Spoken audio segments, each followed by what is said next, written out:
And down at the log site there's a particularly vicious sycamore that's got stuck in the chipping machine, so I've taken a quick break. I've come back up to the house to get some tools and I'm going to go back and try and deal with that issue, obviously.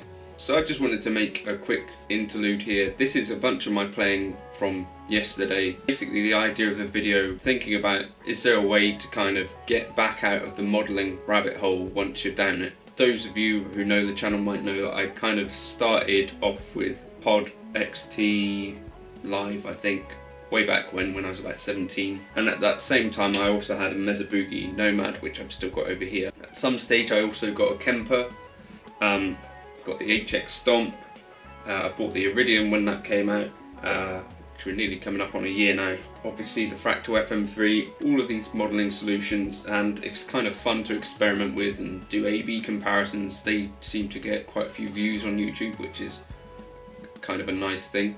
I know there's definitely people that I've spoken to who perhaps got a Helix, and they're coming from the real amp world.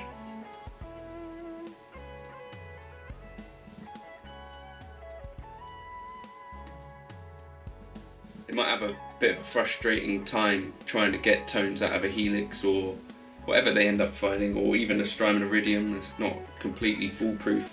Not saying you're a fool if you can't get sounds out of it or you don't dig it, just saying that there are some people that potentially might find them fizzy or might have to search for other IRs to get the sounds that they're looking for. I think the FM3 equally is the same kind of things, although chances are if you're willing to spend that much money and wait on a wait list for one, probably you're already kind of quite far down the modelling world anyway and quite comfortable with it. So for me, I've been kind of comfortable in this modelling situation at home for quite a while, but never really had amazing experiences live with it. For that reason, I've always kind of maintained the valve amp fascination, but when it comes to recording at home and doing that sort of stuff, I'm happy to reach for a modeler and use one of those for that. But I was thinking with the Torpedo Captor X, is this potentially something, you know, if that had come along a few years earlier, would that have kind of knocked these other modelers out of the way? It's just quite a lot of fun to play with all the valve amps that I've got in the room.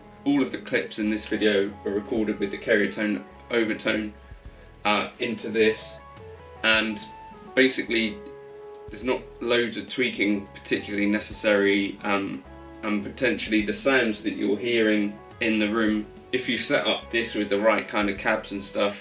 I think I'm using a EV12 speaker cab or a Mesa Boogie C90, which are basically the speakers that I use in real life. There's not loads of tweaking particularly necessary, and I'm getting to actually make use of these amps, which over lockdown in 2020 they've not seen loads of use, so it's kind of fun from that point of view. I do see this, people saying that I need to kind of jump into the modelling world, you know, perhaps it's time to move on from the valve amps, you know, I'm tired of lugging gear. If that is the case, then something like an Iridium or an HX Stomp I think are a good way to dip your toe into that water. The Iridium particularly is quite easy to use, or the simple functions on it are. That's why I think when it did launch there was quite a bit of buzz around it. Is it easier than using the amp that you already know and are familiar with? If you could use that amp silently at home, potentially that might be something you'd prefer to do. I know it's really fun for me, at least, to go and turn on an amp, and you do feel a little bit different when you're playing through an amp. If you're using the speaker as well, it's definitely quite a different feeling to recording with a modeler. Kind of the low end fills up the room and all that sort of stuff that we like about guitar amps. So it's just a thought really. There's different reasons for using modelers and stuff, and I'm enjoying the Torpedo Captor X quite a lot because as I have a valve amp kind of fascination, it's enabling me to use these in a time when potentially I wasn't getting loads of use out of them.